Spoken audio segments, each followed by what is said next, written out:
Live. Nice. I joined. I'm like, okay, they're watching Dead or Alive. I have a few minutes, like, because I'm sitting there. I have guests on, I'm talking, and then once one of the guests left, I was like, I'm gonna pop in the Cosme real quick, and I popped in while I'm doing a live show, just like talking, but I'm like looking, and of course, you guys were all done. You guys had like just said like your goodbyes, like good night and everything. I'm like, it's like I missed out. But welcome everybody to the Mutant Pregame Show. I am one of your hosts, who is very happy to be here. Not tired whatsoever. Mick Manhattan, the snob, joined as always with Frank and Mary. I almost called Frank and Cherry. You call me Cherry. That's where it was going. Frank and Mary are here, and we are joined today by Frylock and Master Shake. I'll be accurate. Actually, I saw your name and I was like, because I'm friends with Kerry Means, the guy who played Frylock. Nice. And every time, loose friends. Like we talk on Facebook, and he's been on a show a couple of times, and he goes, every time I talk to him, I'm like, you gotta do the voice, dude. You gotta do the voice, and he's just getting annoyed with me. I'm just like, gotta do the voice, man. If I could do the Meatwad voice, that's all I'd do. So, gentlemen, thank you for joining on the show. How you guys doing today? Excuse me, I've been up forever. We had a late one last night. That's for sure.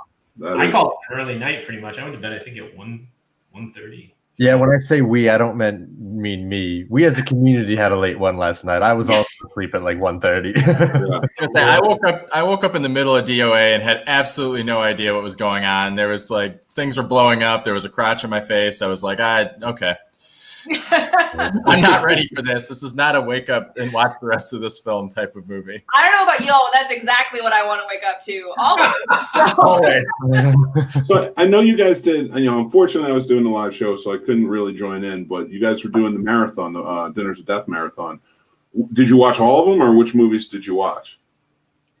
I think all of them streamed. All of them, yeah. Yeah, because it was OG Texas Chainsaw Massacre. OG, The Hills Have Eyes, Dead or Alive, and then what was the fourth? Blood Rage was. Whoever was awake, could tell us. Yeah. Blood Rage is definitely not on Cosme. I'm sitting there like, oh man. I was hoping it would pop on because I would just leave it on the TV while I'm going. Maybe Brian fell asleep. I do not blame him. He has a big show tonight. That's a big thing. We are kicking off Friday Night Frights. This is what it's all about. Make sure you're following. Down below, I have all of our wonderful hashtags, which is Friday Night Frights, Mutant Fam, Horror Fam. That's what gets you in and gets you connected with all of us. But make sure you're on YouTube right after the show because Mutant Cafe has very special guests, Krisha Fairchild tonight, star of the movie Krisha, which is our Mutant Theater movie tonight. Woo! Have any of you guys seen Krisha? I have not. I heard it's a lot. I heard it might be like a Grave of Fireflies level of like difficult to tweet along. That's what I understand about it as well. I've never seen it either, but reading about it and hearing about it, it's more of like an emotional horror movie than like a slasher. It's just gonna draw at our emotional strings. Good. That's exactly what we need during an emotionally straining year. We need to be therapeutic, especially as like the holidays can be challenging like in a normal year. So holidays during this year I think will be even more interesting. But I've read a couple of articles about Krisha and it sounds incredible and it's super well reviewed. And I'm really excited to see Krisha herself's performance, which was really highly acclaimed. Well, just to give the plot of the movie, Krisha is a 2015 movie. Krisha returns for Thanksgiving dinner after 10 years away from her family, but past demons threaten to ruin the festivities. I like the premise. I'm in. Krisha Fairchild is actually, I've had her on my show, and she for her movie Freelands that came out. It premiered at a film festival that we were sponsoring. She's a trip, man. She's so much fun. So everybody make sure to check out Mutant Cafe tonight because Brian is also equally as fun. So it's good. That's a good combination. Yeah, I feel like that's going to be a fun conversation. Intense. That's the only thing I know. So Frank, I have to give you a lot of credit, man. The movies you've chosen for tonight Mhm. It's a great theme, and they're great movies. Thank You are killing it. Do you want to give? I know you don't want to give everything, but do you want to give some of the hints or? Well, I mean, I announced most of the lineup. I have like another 4 or so movies I could run after if people are still awake. But The Zebra Killer, Dr. Black and Mr. Hyde, JD's Revenge, and Ganja and Hess. I don't remember who said, like, who first hashtagged it. I can look it up, but someone said we're gonna be celebrating Black Friday Night Frights, and I was like, that's a missed opportunity. What are we doing? Like, so I figured, even though we weren't doing the Mutant Theater double feature, like an African American theme, I figured I could go all in with Midnight Marathon, and that's what it did. Frank, didn't we do a marathon with that before? We did Blackula and we did the Exorcist ripoff. Yeah, we did Abby. Abby was awesome, by the way. Like, that's way better. I like that way better than The Exorcist. So that movie was so much fun. She's just going to bars and stuff, like possessed and just freaking out. It was like a great Friday night. It was. I don't remember, the theme of that wasn't supposed to be that. It was supposed to originally be like opera or something, but then we just kind of. Oh, I remember, because was this the night where we watched opera by and we were supposed to watch Phantom of the Paradise after, but it got dropped from Netflix or whatever. Oh, that's right. Yeah, it went to HBO Max. Yeah. But the director of Abby did Zebra Killer, and then the director of Blackula did Dr. Black and Mr. Hyde. So we're like digging deeper into their filmographies. Nice. And Ganja Hesh, if you guys haven't seen it, check it out. It is a beautiful movie. Well, we're checking it out tonight. Oh yeah. I was excited when you put that because that's one of my favorites. Just truly awesome. And just want to say hello, Scepter Soundstage. Thank you for joining us from Texas. It's brand new Texas. So are you guys from Texas? Where are you guys from? Tell us about yourselves. The same place, Ludington, in Michigan. Nice. Speaking of water, we grew up on the water. Yeah, if you get your Michigan map out. Oh yeah. Right here. Yeah, I mean, that's where we were born and raised. We both went to the same college. Grand Valley Lakers, if there are any out there. Yeah. Awesome. We live an hour away from each other now. So, I mean, it's like pretty much the same story. Yeah, not much has changed. But yeah, if no one knows that in the group chats or anything, Master Shake and I are brothers. That's why we post as such. And if we're driving together to our mom's house, that is why. Or we're driving together, it's generally to visit relatives. You guys were funny earlier because I was putting together all the banners and stuff, and I put down at the bottom. I can see when we're not on screen here. I can see everybody's cameras. And like you guys were doing the exact same like movements and things at the same time. I was like, yeah, straight up. So who's older? Who's older and by how much? I'm older by 8 years. Other way. Yeah. Yeah, I'm older by 8 years. I'm 37. He turns 30 this year. April, so 2021. Yeah. How you feeling about 30? Hashtag mutant baby. Yeah, that's. Does he still? Mary and I took it out for the youngest, but I think Mary's slightly younger. Yeah, I'm 28. So, how you feeling about 30, Tim? I'm feeling pretty good. I mean, I feel like anything is a move up from 29 in 2020. I mean, I think I'm ready for 30 and 31. I'm just ready to keep moving. Well, 30 was fine for me. It was 31 that hit. 31 hit me hard. I was like, I'm in my 30s now. I think I'd feel okay about my 30s if my wife wasn't so like rough about me turning 30. She calls me old all the time. That's funny. Brothers Tim, I like it, Katie. The Brothers Tim, Katie, that's a good one. That's really cute. We got to get now. We got to figure out something to do with them on Friday nights. The Brothers Tim, tell the story. Oh goodness. Well, that's why you were so into when the Spirit Sisters were on. Timothy Timmons. Yeah, that's why we were all into it, man. Like, that's too funny. My mom thought they were real. Like, You should think of that text. That's right. she's like, I couldn't get into them. They just didn't take it so serious enough. I was like, Mom, it's a joke. They're not real fucking ghost hunters. You mean the Amazon remote that was the Yeah, like that's your EMF control. You didn't catch on at that point, like. So you do realize we got to get them on this show next Halloween and hold a seance, right? Yeah, dude, they're so down. They're so down to get us a whole bunch of times since then.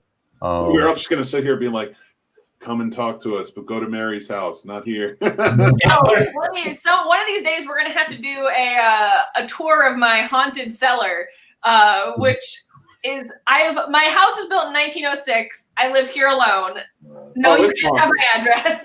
And it's an older, tiny little house, and it has an exterior entrance cellar that goes into like the original basement. And it's partially slab on grade, so there's, you can like, there are little crawly spaces. So I want to get a bunch of skeletons and like stick them in there. Just for fun. Oh god, it's scary enough. I feel like I have a high threshold for fear and things like that. I still have yet to go down there by myself. So, well, sound off in the comments. Do we want Mary to get a camera and go down there by herself and on an episode? All in favor. All in favor. Here, I think we're all right now. We'll send Geister down there first. Yeah. Live from live from the murder basement. He's got his mask on. He's just like in his clunker hat. She's gonna go down there with fake skeletons and then find the real one. Well, no. Tim and Mary might be too young to remember this, but when Geraldo did the unopened Egyptian tomb, it could be like that. Yeah. That'd be awesome. I want to do what do you see? Wondrous things. So Mary makes the best home decorating decisions. Thank you. I appreciate that. Hey yo, what's up, Mutant Theater? Always love having you. Maybe don't die. Maybe don't die. Maybe don't, unless you die in a way that's entertaining. Don't die.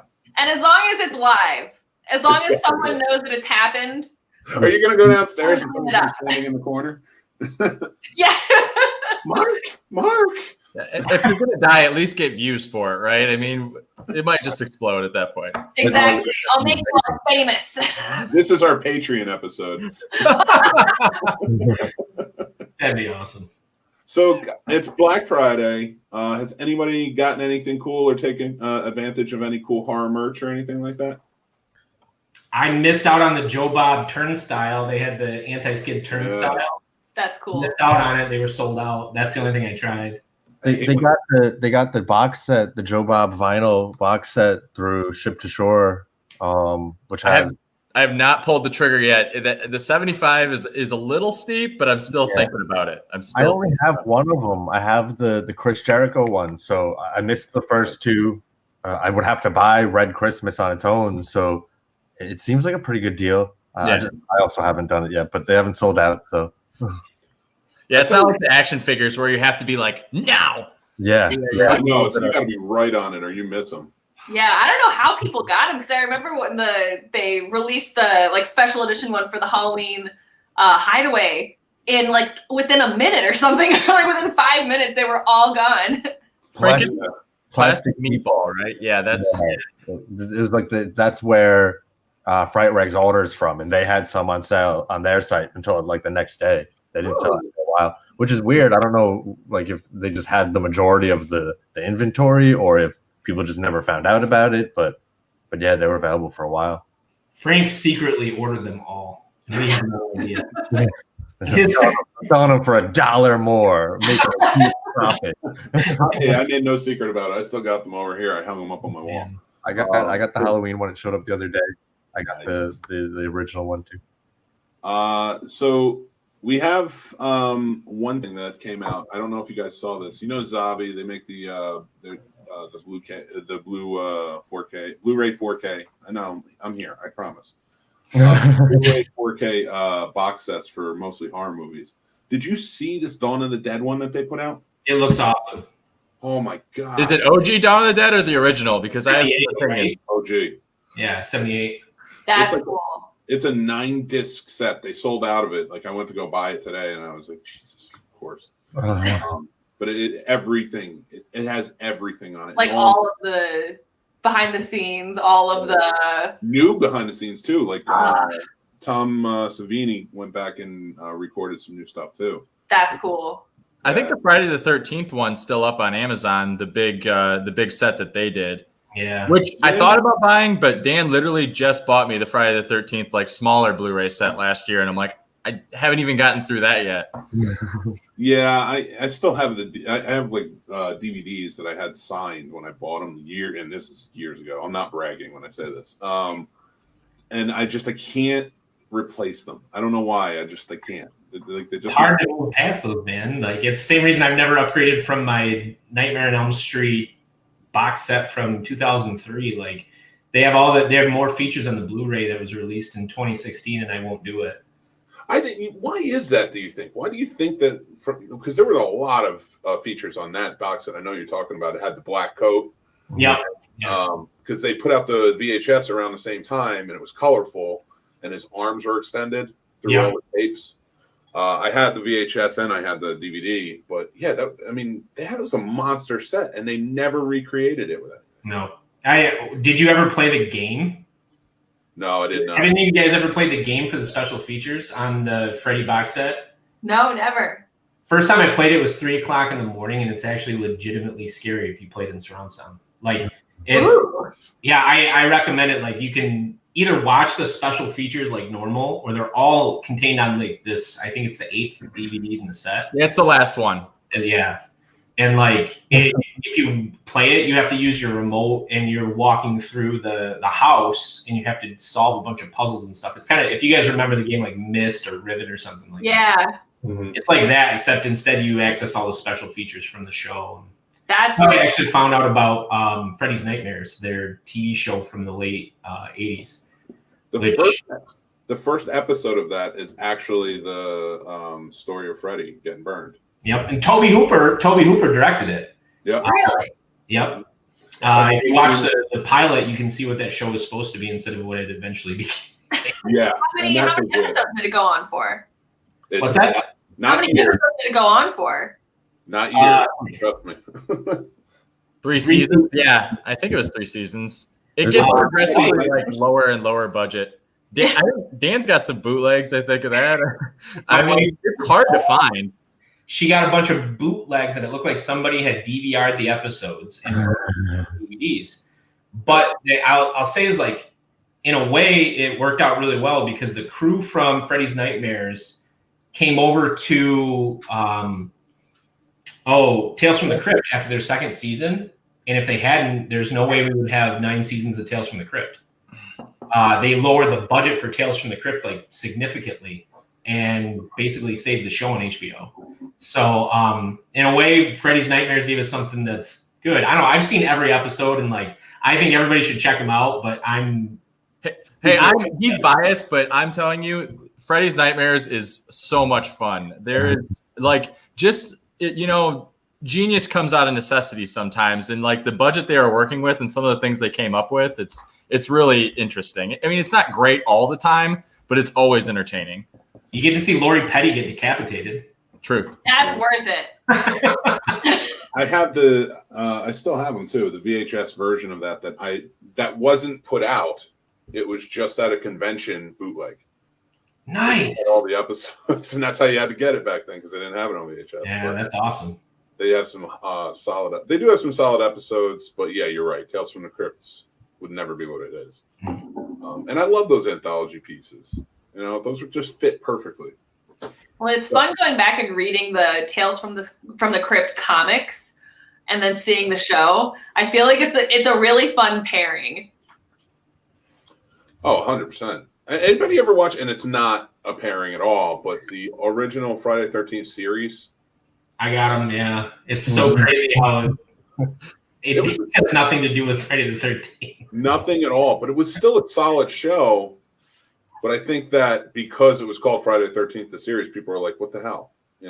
It's got Halloween 3 syndrome. People need to learn how to sometimes it's really good to use the brand if you're continuing to use it for what it's for. Mhm. But if you're not using it for what it's for, you're just going to piss everyone off. It's like you're the opening band for like the big band, and everyone just hates you because they just want the real thing. Well, and all of these franchises have become like ubiquitous and like and associated with like one character. Like with Friday the 13th, it's Jason. With Nightmare on Elm Street, it's Freddy. With Halloween, it's Michael Myers. Like if you don't have that, it's almost like you don't have the franchise. Mm-hmm. That's like you can't really revisit it that way either. Like I would love to see them do a sequel to actually Halloween 3 though.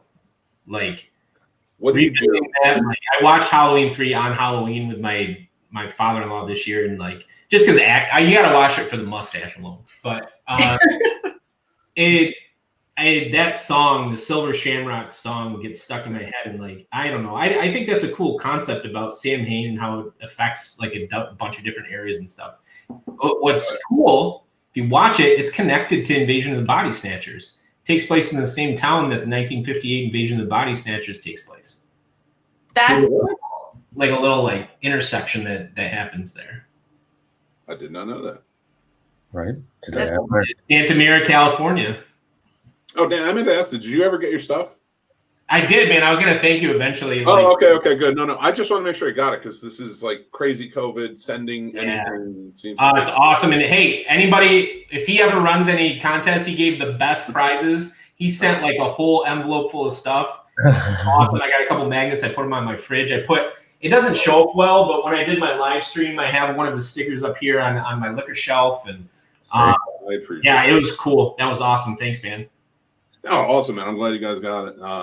Because I just, again, like sending anything out, it's just nuts. And you never know when it's going to arrive. Yeah. Hey, so this might be a loaded question, but I'm curious because I missed it. Did any of you watch the Joe Bob and Darcy live stream last night on YouTube? I watched it a little bit. Okay. Yeah, I mean, it was fine. It was a lot of just them hanging out. Like Joe Bob was legitimately like drunk and having a really good time dressed up like a turkey. Beautiful. And he was just reading down the comments and answering questions. I mean, they kind of watched the movie, but it wasn't really a watch along. It felt more like a Joe Bob drunk Q&A. All right. Which is nothing wrong with that. It felt like you were hanging out with Joe Bob with a buzz on. And I think people really enjoyed it. It had about 1,000 to 2,000 viewers throughout the night. That's better than... So it was still very well viewed. Darcy had a lot of Wi-Fi issues. That's what I started reading about. I really wish they would. I'm not trying to dog on that setup at all. I just wish it was a little bit better. Like if they did a Patreon or an Ask, like I would send $100 to get them a mic that sounded a little bit better. I just feel like there's some stuff on there. It's like it could be so good, and it kind of gets held back because I just feel like they don't want to go all the way with it yet. And I feel like even this level of communication is a little bit better as far as sound quality and stuff. So, but it was really fun. It's still a really fun thing, and I think people really enjoy it. And for people that, don't like the Shudder, like 20,000, 30,000 people tweeting all at the same time experience, I think this is a little easier to digest. Mm-hmm. My brother and I discovered that movie in 2011. Oh, Thanksgiving? Yeah, we just watched it. We watched it after so for those that don't know us, Dan's wife and I really like really bad like animal films. Like the worse they are, the better it is. Like we don't like Sharknado because it's purposely bad. Mm-hmm. But Grizzly Rage is a terrible, terrible film on level with Hogzilla. And we watched all of it, and it was hilarious. And then after that, I think we found Thanksgiving, and we're like, "What is this?" And then we watched that, and we just kind of experienced it. And now it's fun to see. Over the years, it seems to get more and more of a cult following. And now Joe Bob showed it. I'm sure obviously another 2,000 people probably saw it. So I have a Thanksgiving story as well, where when I was in high school, I have 5 younger siblings, and one of them is a year younger than me. And so our friend group was one big friend group in a teeny tiny town. And we had a really good video store and friends who we would all look and find different weird movies to watch. And in 2010, I think it was a senior in high school, we found Thanksgiving and watched it in my basement. And my mom called me the other day to remind me of this. And she walked down during the first scene, the opening scene of Thanksgiving. And she's like, what the fuck are you guys watching? And then my friend who had found it was like, Mrs. Chapman, like, I can explain.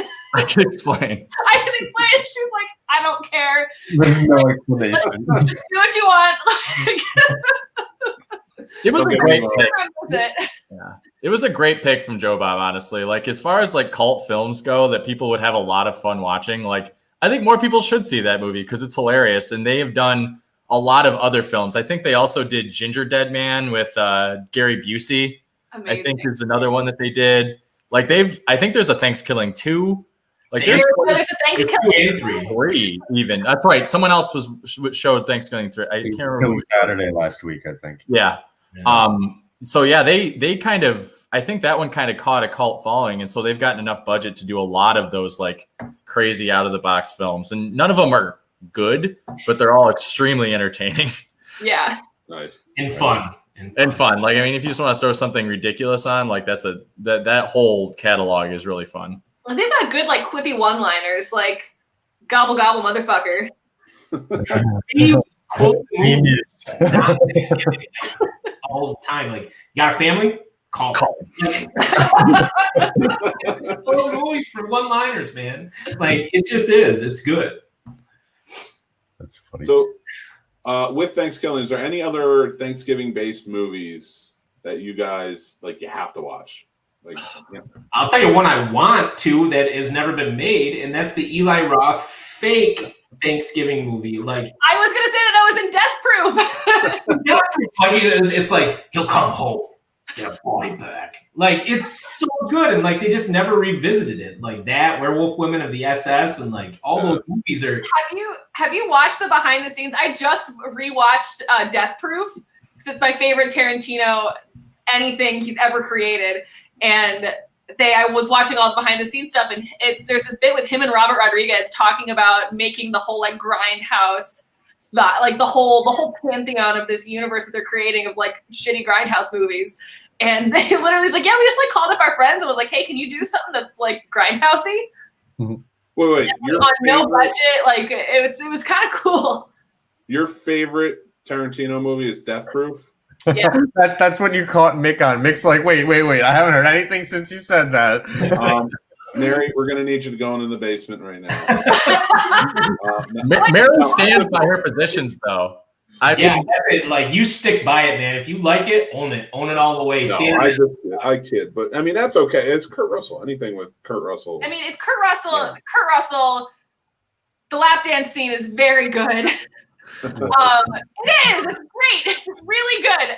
The writing is fun, and you get to see a bunch of women kick the shit out of Kurt Russell, and they win. Like, that's amazing.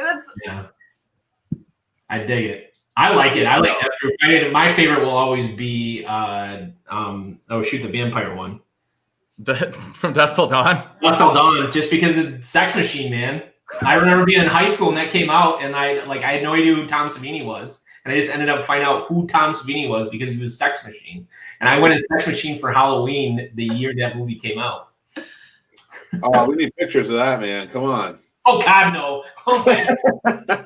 Those are locked away in a vault somewhere far, far away. I've never seen this stuff, man. Like, I have to hide. That's why I refer to myself as Master Shake all the time. I have to hide because every time I've tried to do something online like this, I get like stalked, like cyber stalked. They're crazy. Oh my God, they're crazy. Like, they put my grandparents' address on my dry erase board one time. Jesus. Yeah. All right. Well, I have your address right here. Just put it across the bottom of the scrolling.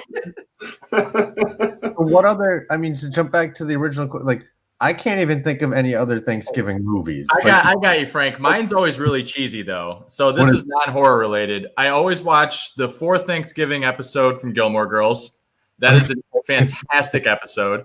And recently, it's been about 2 years now, the Feast of Feasts that came out on Sabrina, the original series on Netflix. That is an awesome Thanksgiving episode. There isn't a lot of Thanksgiving content, though. So when I find it, I latch on. I'm not going to lie. Like, there's not a lot of Thanksgiving like specials or really anything like that. So if you find something, Carnival Christmas so much more of an impactful holiday on horror. Like there's so many Christmas horror movies. Clearly there's a lot of Halloween horror movies, but I'd even argue that there's more Easter horror movies than Thanksgiving. Thanksgiving's like way, way, way back there. Like, and I don't understand why. I feel like it's like ripe for like Indians and pilgrims, like Mohawk we watched the other day. I mean, it's not like a Thanksgiving horror movie, but like you could kind of like, put the strings together and say it is. But there's not as much like exploitive, like crazy turkeys or crazy pilgrims or crazy Indians. And I think it's a genre we need. Which would be a good Thanksgiving pair. Did any of you guys see the Hulu special? I'm trying to think. Into the Dark. They did a Thanksgiving. They've done two years in a row of they did Pilgrim, which we watched the other day, and then I forget what the first year was. But that's a gold mine. The Into the Dark. Like every year we could use those as themes as they keep going. I like those movies. Some of them have been missed. They've been a hard miss, but the Into the Dark series has been pretty fun. Right. Puka was what brought me into it. That's the first one I had seen. And I liked Puka. I like the who saw James Roday. He played Sean on Psych. He did the Witch Coven one. Where what's his name? Oh, that's on my list. It was pretty. I can't think of the name of it. But it was pretty good. I like that one. Where the guy's he's a chef, but like I guess he was always using women, and then they finally turned it around on him. Yeah, that was a good episode. Yeah. Katie says that Addams Family Values, is that at Thanksgiving? I haven't seen that in years. I always watch the first one. I haven't seen the second one in a while. I watch the first one every Halloween season. So yeah, I watched the first one a couple months ago because I found it on. I think it's on Netflix. Yeah. Right? It popped up in the recommendation. I was like, nice. I was too traumatized by the Fester's Quest NES game. I was never into the Addams Family, man. Every other horror person, Gomez and Morticia. Are fantastic. Good. Yes, they're so good. I love the reboot with Angelica Huston as Morticia. But if you go back and watch the Addams Family Values series, it's super fun because the guy who plays Gomez is Sean Astin's dad, John Astin. Really? Yes. Actually, it's not his real father. What? His real father. I forget who his real father was. He was another actor, not as big, but he was another actor. But he left her when she got pregnant. Sean Astin's mom. And she got together with John Astin, and John Astin became his dad. Even before he was born. Him even more. What a good man. What a man. And Sean Astin still says, "No, John is my dad." He made amends with his real dad and stuff like that, but he goes, "But John's always my dad. John was always there." So that's why I took his name and stuff. That's the feel-good holiday content that we need. That's what I'm here for. Make fun of Death Proof, which I am getting slammed for, which I love Death Proof. I'm just kidding. This guy. Okay, wait. What's your favorite Tarantino? If you don't like Death Proof, what do you like? I do. No, first of all, I'm going to correct you there. I do like Death Proof. It's just not my favorite Tarantino movie. My favorite Tarantino movie, Pulp Fiction and Inglourious Bastards. It's Kill Bill. That's Kill Bill 1 and 2. It's Reservoir Dogs. Clearly is the right answer. It's the one that I watch. But that's my internet rage watch movie. we need Dan's answer because he accidentally gave us a Robert Rodriguez movie, which we'll be before. But I thought that was, dude. I seriously thought it was directed. Understand, my brother can vouch for this. Name stuff, terrible. I don't get right about anybody. You show me an actor, I'll be like, I have no idea who that human is. All right, so now we have a weekly segment where Dan's going to come on the show. We're going to show him pictures of different actors, and like Nicolas Cage. My wife and I are sitting in the basement at our old house watching MTV, and an actress comes across the TV, or a singer comes across the TV, and I was like, oh, she's attractive, and she looks at me. She's like, you don't know who that is? I was like, I have no idea who that is. She's really attractive. That's Beyonce. Okay, then. I didn't talk about embarrassing, right? Like that's how bad I am, just bad with names and faces. So you're right. That Robert Rodriguez did direct that. So Tarantino wise, I'm gonna go with the one that what was the one he did for Netflix that had the cowboys in a winter cabin? Well, he didn't do it for Netflix, but they did a special version of it. That's my favorite Tarantino movie. Inglourious Bastards? No. It's Hateful Eight. I love that movie, and I'm not trying to be a hipster, disagree with people, that type of stuff. I'm trying to get tons of people to watch it, and everybody's like, that movie's really dumb. I'm like, I like any sort of my day job is a historian. I work as a historian. That's my job for in real life. They said that speaking of the thing. I agree. The person that said that. Yeah. I don't know. Sorry, I didn't hear it. The one scene in The Hateful Eight though that makes my heart hurt is they have Kurt Russell has that guitar.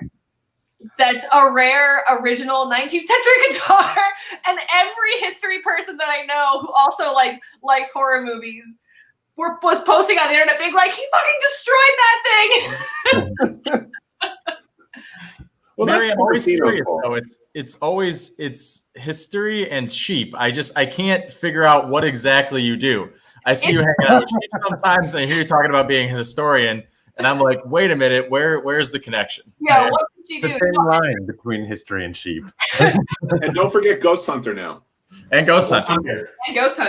Yeah, no, I help manage a museum, and the museum itself is an agricultural museum. And we replicate 19th century agricultural practices in real life, which is super cool.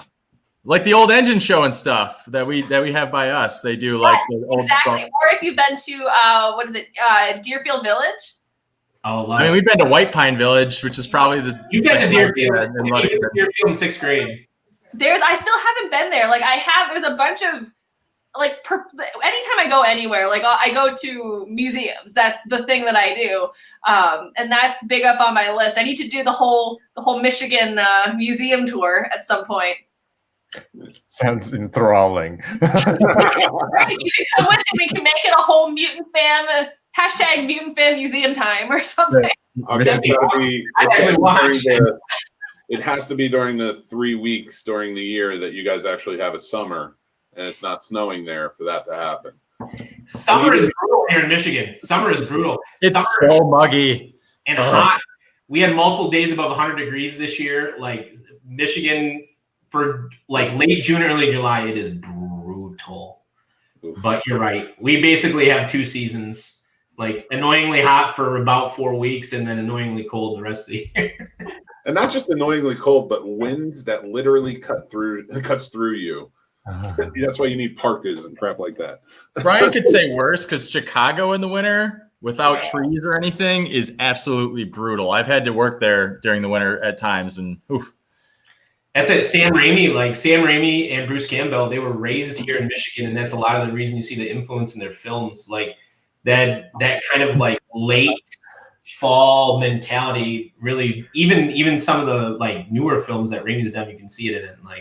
He really likes that stark display of what Michigan is in November, man, because it's bad. So you're saying that the movie Evil Dead is a good representation of Michigan? Yeah, it is. It's you can see the influence everywhere. And in fact, where Timmy and I were this week when we were I was texting you guys, but where Timmy and I were helping our mom, our cottage could basically be flipped with the cabin from Evil Dead. Nice. It right in the middle of the woods, nothing near it. It's pretty remote. It's not that beat up, and it's much bigger. But yeah, there's a lot by location-wise. Location. Yeah. Well, Killer Horror Critic has actually shown the Evil Dead this weekend, Saturday night. So everybody check that out. And it always makes me sad that's filmed in California. I'm like, why? You could have filmed anywhere in Michigan. There's so many woods that would have. Wasn't 2 filmed on the East Coast though? I think they're filmed in California, I believe. Both were? I thought 2 was filmed on the East Coast. I just knew that 1 wasn't filmed in Michigan for some reason, which is weird because they were at Michigan State and Lance Community College, respectively. Sam Raimi and Bruce Campbell. So, well, I know this. Well, the first one was shot in Tennessee, wasn't it? Maybe I haven't flipped. It might be that. I don't know. I just know one of them was filmed in California, and I was so sad because I remember I used to brag to people. I'm like, yeah, Evil Dead, Michigan, represent. And then I was like, oh. Well, I think Army of Darkness was definitely filmed in California. And I know because I read Bruce Campbell's books. I remember him saying in one of them they shot in Tennessee. I think they shot in Michigan too, but they shot in Tennessee for the cabin scenes, the exterior cabin scenes. And then when they went back for the sequel, it was gone. Oh, Like, fair enough. Oh, They rebuilt it in California. I think that's why they did it. that's an awesome story. It was in his biography, you said? Yeah, he's got 3 great books. He's got If Chins Could Kill, The Confessions of a B-movie Actor. That's his best book. It's fantastic. You should read that, definitely. His second book is it's a fun fiction work. It's Make Love the Bruce Campbell Way. It's all about his exploits, and it's all fiction, but it's all about his exploits getting ready to be a leading man in a romantic comedy. And like all of the stuff he does to prepare for it. And he does, I wish it did better, because it's so good. Like he has one where he's fighting with Richard Gere, this whole story. It's this whole chapter. He goes and meets up with Richard Gere to become a leading man. And like they get into a fight, and it's funny. And then the third one is I don't know why I can't remember it. It's basically a continuation from If Chins Could Kill, but I'll find out the name and I'll let you know. There's one of my favorite stories of any celebrity ever was shared on one of the Joe Bob Facebook groups, and someone saw Bruce Campbell walking down the street and said like, "Hey, you're Bruce Campbell." And he turns around and like lowers his sunglasses and says, "Well, somebody has to be." Oh, and he does that to every fan. I met him twice now, and every time I met him, she's like, "Man, Bruce Campbell, I love you, man." And he's like, "You're damn right you do." He just sounds like such a delightful person to just come across. Oh yeah, but he knows like who his character is. But like the first time I met him, I was like, "I'm a huge fan of your work," and he goes, "You got good taste, kid." And like, so like he's just he knows how to do it, but he does it in such a way you're like, it's Bruce Campbell. He can say, you know who would do that really well is Stan Lee. Like some people get away with it. You'd be like, "Stan Lee, you're amazing." He'd be like, "I know." Like Everyone just goes, yeah. Like some people could just like how sincere and authentic they really are, and they're not being douchey about it. Like they really are just like, yeah, you're told a million times you got to make a joke out of it at some point. Mm-hmm. Yes. So the third book is Hail to the Chin is book 3. That's right. Hail to the Chin. Yeah. Fading Arcader said it right. I got a few things wrong. I haven't read those books in years though. I have to reread them. He is right about this, and I wanted to point this out. If you want to be a filmmaker, read If Chins Could Kill, because they spell out how they did everything on Evil Dead, and like it's really well done. That's awesome. It's a really well done book. But I mean, we need to get a Bruce Campbell movie on Last Drive-In.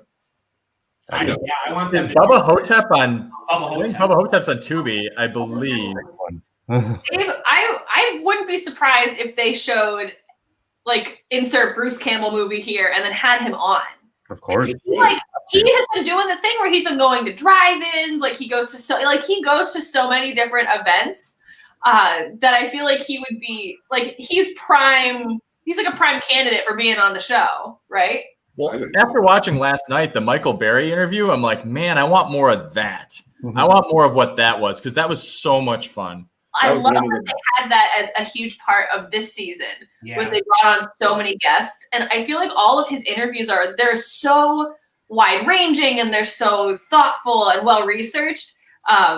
Like Joe Bob as a character is wonderful, but I think him as an interviewer is a really interesting, like a role that I don't think people think of him as. and he does a great job at it. It's that journalism. He's so in part of the scene and the community that it's like he's talking amongst a friend. It is similar to one of us all interviewing each other. Like for me to interview Chris the other day, I could interview him well because I know him so well. And Joe Bob is the same. Like he's sitting there talking to these people that he's been bumping into at conventions for 20 years. They got so many stories to share. Like, and I think my favorite this season was Uncle Lloyd. Yeah. Even Trauma is not my speed 99% of the time. My favorite was Uncle Lloyd's wife. Oh, she was had no mess around face. Yeah, she was like, you're like, oh, this is the woman who's allowed Lloyd to succeed for the last 30 years. Like, she's like, it's always the women, man. Yeah. I need him to do England. I need him to do Robert England before Robert England just kicks the bucket because the dude is not getting any younger. He's in his early 70s now. Dude, don't talk heresy like that. He'll live to 100 at least. Yeah, he's gonna outlive all of us. Apparently, he's got the new Stranger Things. Yeah. Stranger Things. And have you seen his TV show? And you'd love this, Mary, because it's a history show. It's a horror history show where they go back and they talk about old murders and things like that. It's on, I think it's on Discovery. Look it up.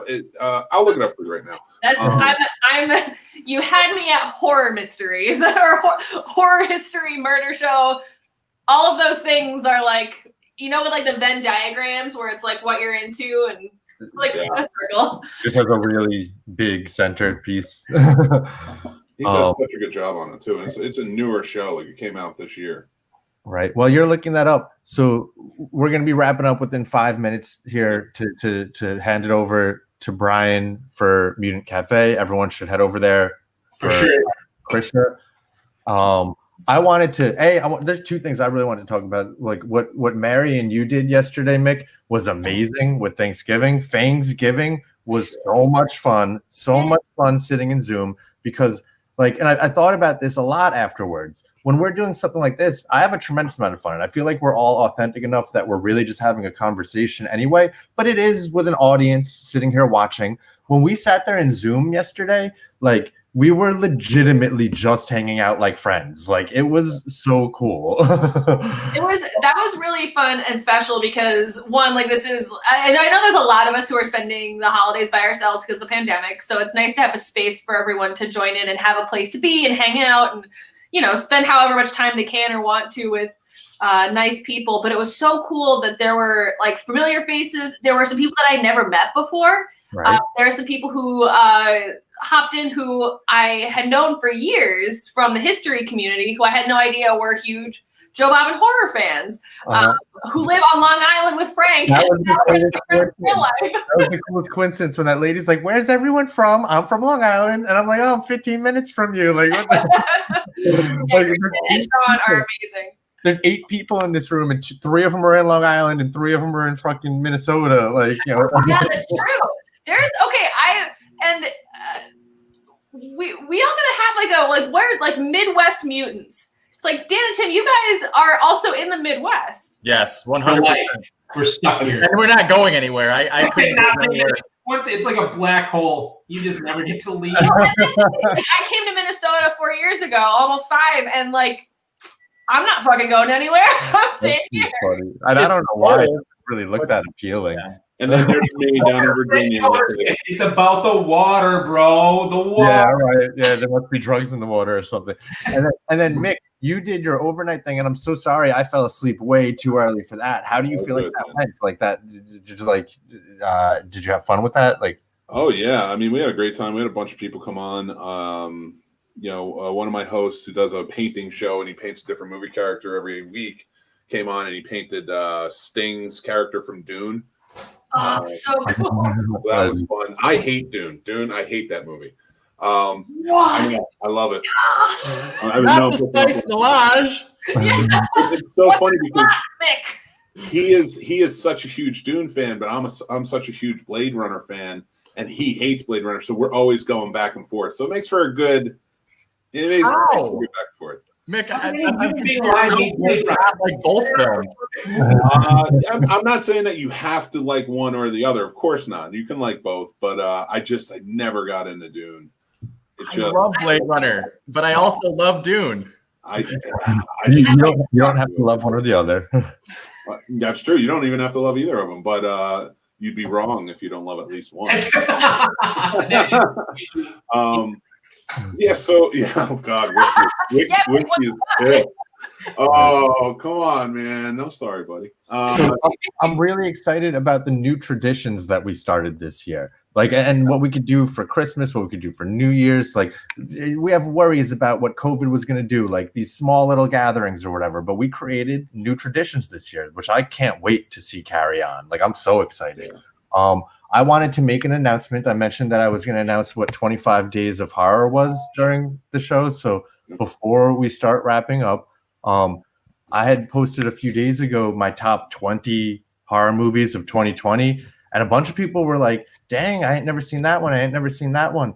And so I compiled 25 horror movies that came out in 2020, and that is what 25 Days of Horror is. It's a calendar of 25 horror movies where we'll watch each day of the month until Christmas. It's going to be like Fulai, where you can watch it whenever you want. There's no set time. You can set a watch party with a couple of people. You can do it whatever. And every 4 days has a theme. So the first 4 days is our creature feature from December 1st through the 4th. And it's The Pool, Monstrum, Sea Fever, and Tremors, Shrieker Island. What was that? The Pool is so good. I haven't seen it yet. I'm excited. There's a lot that I haven't seen yet.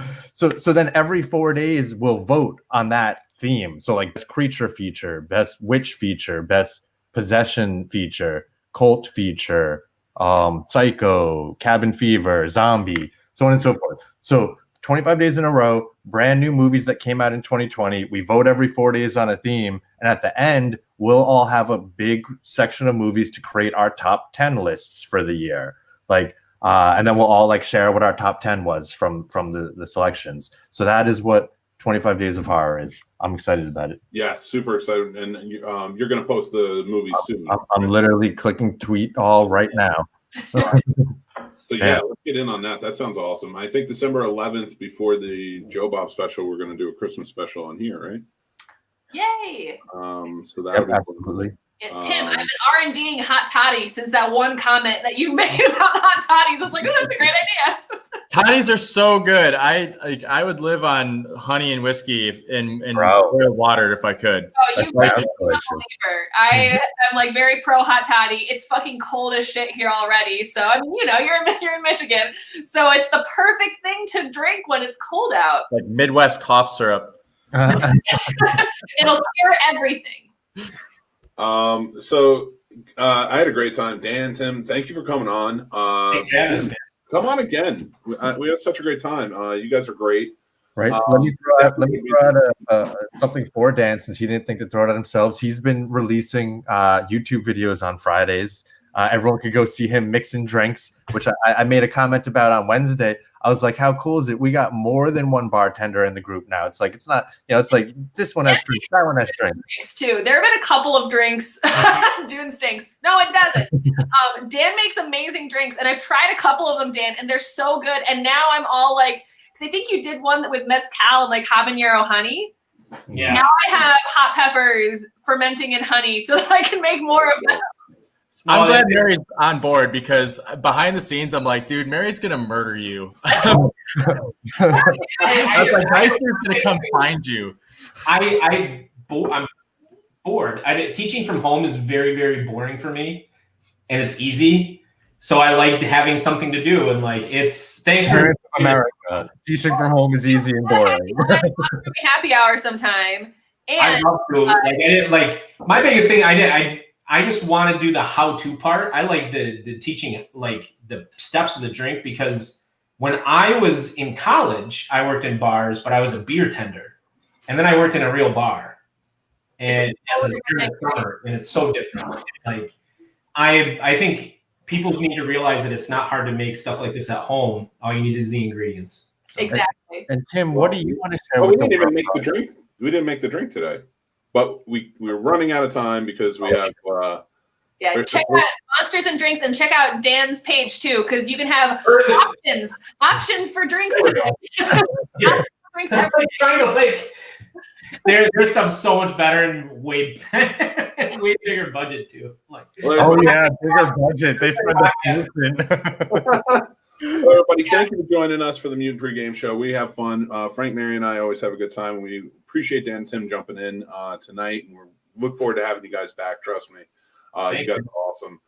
Make sure you're watching Mutant Cafe over on YouTube right after this with special guest Krisha Fairchild. And then we're watching Krisha starting at 8. I think it is, right? 8, or is it 8 Eastern, right? Yeah, 8 Eastern. And then Home Sweet Home at 10. It's all going to be streaming through Cosme. So it'll be like Midnight Marathon all night long. Yes. Right at 8. And we get to comment along the entire time. So it's going to be a ton of fun. Everybody join in. We're getting out of here so that way our good friend Brian, Daddy Man, can start up. Hey, Brian. Until next week, everybody, have a great day. All right. Cheers. Happy Thanksgiving. Cheers. Happy Thanksgiving, everybody. Happy Thanksgiving.